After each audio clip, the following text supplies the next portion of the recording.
Afternoon. Slightly different video today. Still about the car, but not my usual shit.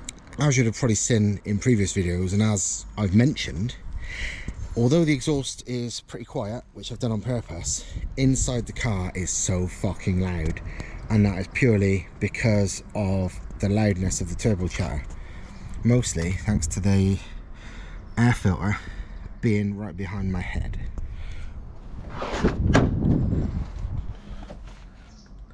If any of you have not seen this, this is a 20 valve turbo swapped massive turbo Mark III Toyota MR2, Toyota MRS technically. This is a Jap import, running a Ignitron ECU, which is plugged into my laptop at the moment.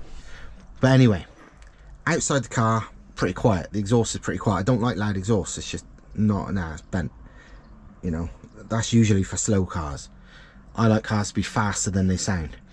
But with that in the car, which I did for performance reasons, because this is the best cold air box on the fucking planet, it's loud, like hurts your fucking ears loud. Like on the motorway, just cruising, it's quieter to have your window open at like 70-80 miles an hour than it is being closed and stuck with that. Loud that after a 5-10 minute drive, your ears are ringing when you get out. So I wonder if it's loud enough to do you permanent hearing damage. My guess is yes. My ears are already absolutely fucked. Permanent damage from noisy cars over the years, especially my right ear, the one that's nearest the window. I even spoke to a doctor about it when I had to have some hearing tests for a job, and they was like, your hearing's really good, but your left ear is perfect and your right ear is not, and it's at a frequency that is normally because of permanent hearing damage due to, he said, what would be loud noises that's only in your right ear? He said normally that noises, you know, that hearing damage is from people at work at like concerts and stuff and have to stand near speakers, or just, you know, people in the military or whatever. He said, what has damaged your right ear and not your left? And it was like, you know what, it's because it's next to the driver's window, and I've had loads of cars with like rally anti-lag and stuff like that, and that's loud. And I explained that to the actual hearing doctor, whatever they're called, and he was like, yeah, that would explain it. It's like, yeah, fucking hell. And this is probably another level. It's a quiet exhaust, but the loudest turbo chatter, flutter, dose, choo-choos, whatever the fuck you call it, there is. Just because it's literally, well, it's not just because, but part of the reason is it's right by your head, but it is loud. The fact the turbo's massive is part of also the reason. So I'm going to do some testing.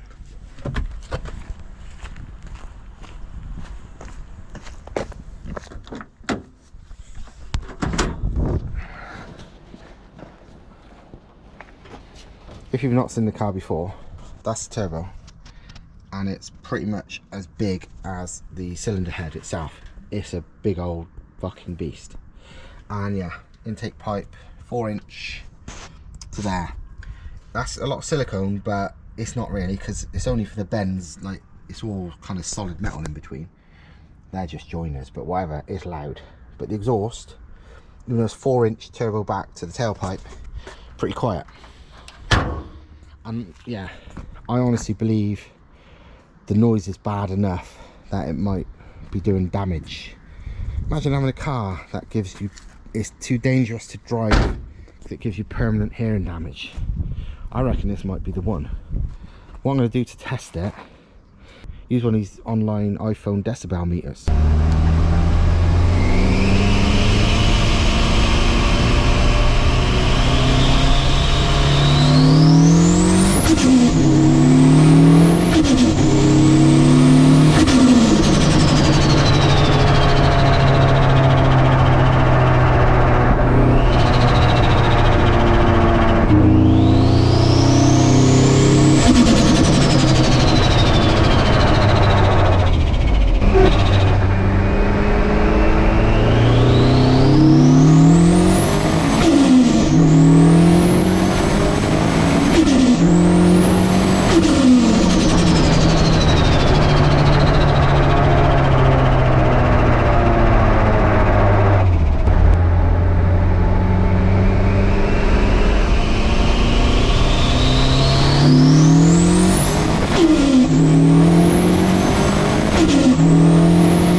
there you go.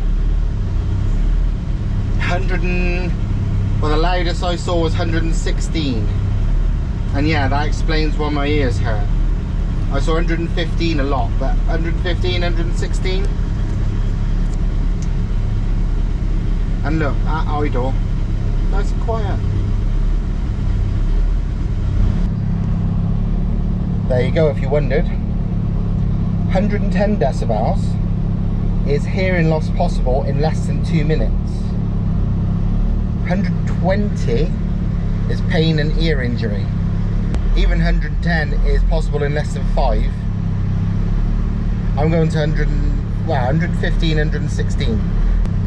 So yeah, this thing's fucking loud. But let's go and see how quiet the actual exhaust is, because that is quiet. I expect you can tell already, it's not loud. Let's see what the dB meter's saying.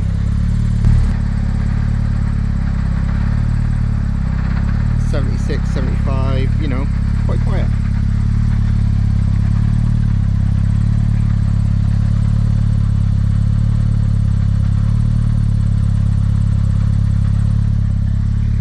At the tailpipe. Let's have a look what the equivalent of that is. Yeah, look. Lawnmower or leaf blowers 80, 85, motorcycles 95. So yeah, that explains, you know, 80, 85 city traffic inside the car. So the fact it's only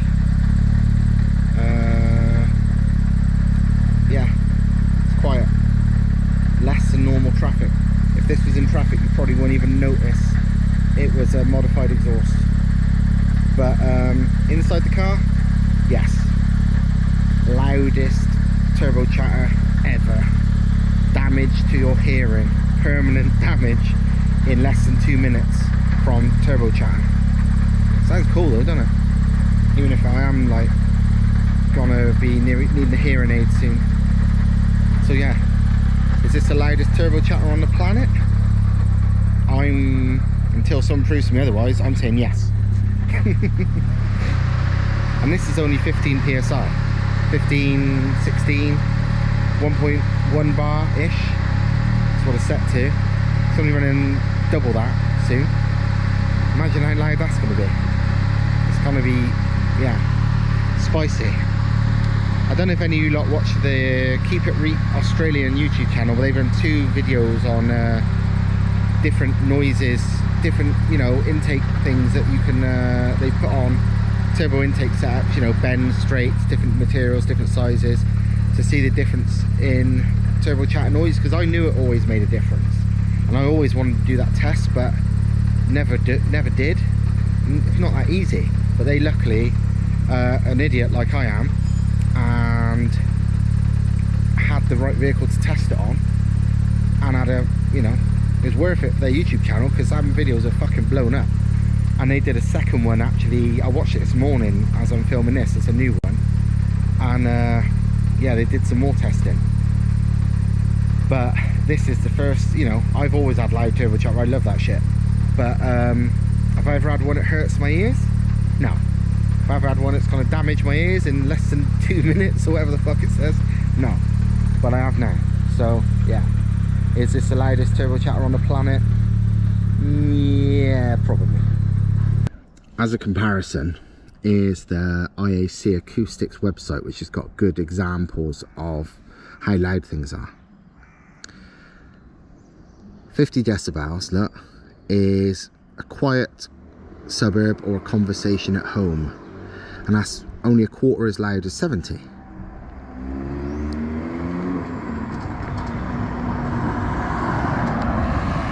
'70 seems to be like the baseline. Like high 70s is classed as annoyingly loud to some people, and considering how loud I talk, which I think is because I'm half fucking deaf, everyone says I talk really loud. That makes sense, because when I talk, the dB meter was going to like high 70s, and I think I am annoyingly loud to some people.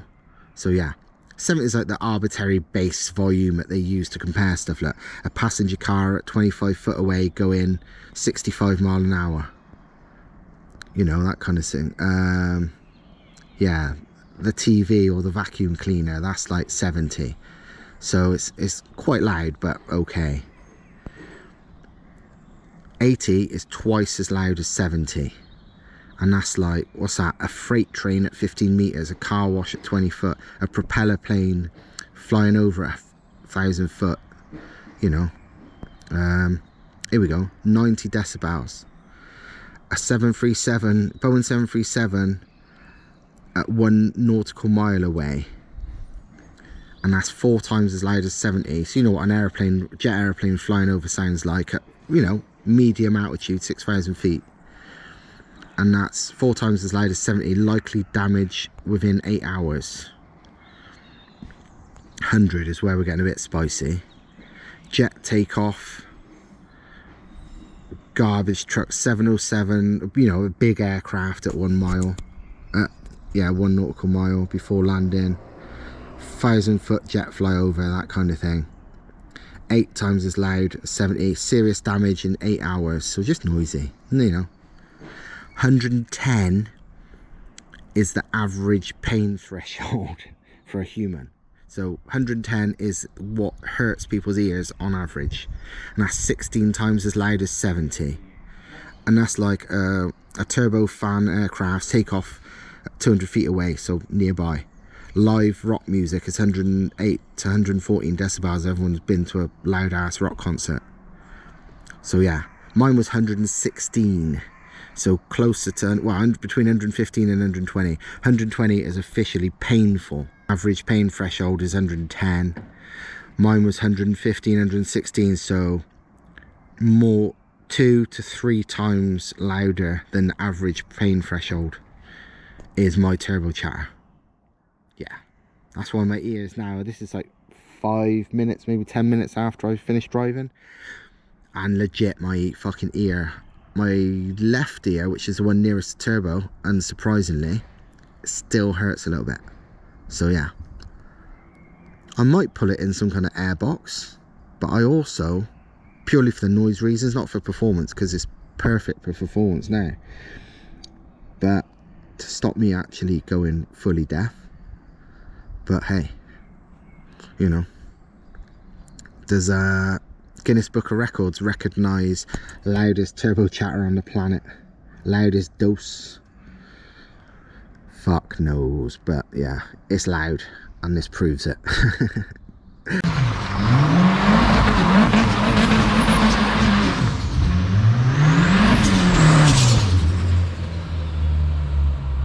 Well, it's late, and what we learnt today, that this can cause permanent hearing damage, and has probably got the loudest fucking chatter known to man. I also just learnt that it actually skids pretty good. You know, despite a fucking gigantic turbo nobody would ever believe would even spool, I could take this on a drift day for sure and drift it fine. I mean, it spools up absolutely fine, and at the moment I'm not even revving it. I'm revving it to like 6.5. This got another 2,000 RPM of rev range once it's mapped, roughly 8 to 8.5 it's gonna rev to. It always blows my mind with so-called drifters. It's always the shit ones, it's never the good ones. The good ones never cry about it. Who's like, oh, I'm fitting a smaller turbo because I'm always like, you know, I struggle with drifting with whatever size turbo, and it's always fucking like baby ones that spool up like real soon. It's like, how don't you know how to change gear? Don't you know how to go fast? I don't know what they're fucking doing, but I see it all the time. It's one of the most common things I see. Oh, I need a smaller turbo because this turbo's too big for drifting. Fucking no, it's not. This is a 1.8. Look at the size of this motherfucker. I guarantee I'll have no problem. Well, my old R32 Skyline, that thing had a massive turbo on it. You know, that was a 600 brake easily turbo on a little RB20. Did I have a problem? Fuck no. I did loads of drifting in that. I got some real good pictures of drift days in that, actually. I don't know. People just are fucking... Everyone blames the cars for their lack of fucking skills, the lack of driving talent. I'm no fucking driving god, but I know it ain't never the car's fault. It's your fucking driving. You know, it's like... And yeah, this, even with this gigantic turbo. I honestly thought this might be a bit big and not responsive enough and a bit of a pain for doing skids, but that was very, very, very easily controllable. And you know, on and off the throttle, just dicking about out there, just spinning around a few times. I'd have no problem doing a drift day with this like that. Fucking hell, I wasn't never planning to. This was meant to be a straight line car, and I didn't expect it to be at all responsive, but it actually kind of is. This one, fuck yeah, this is going to drift days, just because people think, oh, you can't drift a mid-engine car, so fuck off. But this I'm actually kind of tempted to. Imagine that, going in this, running like a 10-second quarter or destroying a fucking Lambo or whatever, and then going a Santa Pod or something and smoking the place out at a fucking shitty drift day in this. I don't know, maybe. And that'll do for tonight. That's plenty. Next job is, well, wastegate springs should be coming tomorrow, so I might fit them tomorrow. I really need to sort some, well, I don't know, just bits and bobs, nothing much, it's all fucking good. So yeah, hope you liked it. Like, comment, subscribe, share, tell your mates, because everyone thinks their car's got loud chatter. Well, go and get your decibel meters and prove it if they're louder than this. Show everybody, show the world. This channel's fucking tiny, so if you can make it grow, it suits me. And yeah, good times. If you want to help, you know, in any way, I got a Patreon, I'll put the link in the description. That will help. I mean, no word of a lie, I am fucking broke at the moment. Like, I'm not a person with money, trust me. You wonder why I build this on such a fucking budget? It's because I ain't got no fucking money. But I'm good at building cheap shit as fast. But yeah, if you want to help out in any way, even if it's a fucking £1 a month, whatever, Patreon, always appreciated. And on that note, I'm going to fuck off for tonight, and I will see you, well, hopefully within a week, I would say. There should be a new video. I've been churning them out a bit lately, so they've been roughly once a week, so I'll try and keep that up. But I only put stuff out if I've got content, and thankfully this car gives me plenty of content. So anyway, see you next time. Ta-ra.